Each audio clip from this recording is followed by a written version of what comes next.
सोलापूर येथील रेल्वे स्थानकावरून एका तरुणाने चोरलेल्या मोबाईलवरून दुपारी 2:15च्या सुमारास डायल 112 वर कॉल करून स्थानकावर बॉम्ब असल्याचा कॉल केला। सदर बाजार पोलिसांसह बॉम्ब शोधक पथक, श्वान पथक, आरसीपी, रेल्वे, जीआर व स्थानिक पोलीस स्थानकावर दाखल झाले। दुपारी 2:15 ते सायंकाळी 6 वाजेपर्यंत त्यांनी अख्खे रेल्वे स्थानक पालथे घातले, पण पोलिसांना काहीच हाती लागले नाही। आता तो मोबाईल बंद असल्याने नेमका कॉल कोणी केला याचा तपास लागलेला नाही। देशात युद्धजन्य स्थिती असल्याने 2 दिवसांपूर्वीच पोलिसांनी रेल्वे स्थानकावर मॉक ड्रिल केले होते। त्यानंतर दिनांक 23 तारखेला एका तरुणाने चोरलेल्या मोबाईलवरून रेल्वे स्थानकावर बॉम्ब ठेवल्यासंदर्भात कॉल करून पोलिसांचे टेन्शन वाढविले होते।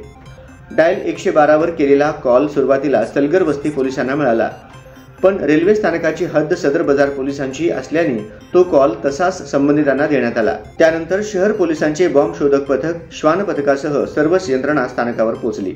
पोलिसांनी स्थानकावरील सर्वांच्या बॅगा, वाहने पालथी घातली। तब्बल 4 तास हे सर्च ऑपरेशन सुरू होते।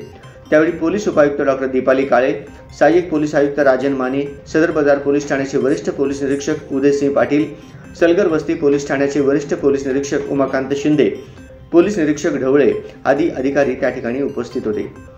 ज्यावेळी सोलापूर शहर पोलिसांना रेल्वे स्थानकावर बॉम्ब असल्याचा कॉल आला, त्यावेळी मोबाईलचे लोकेशन स्थानकावरील होते।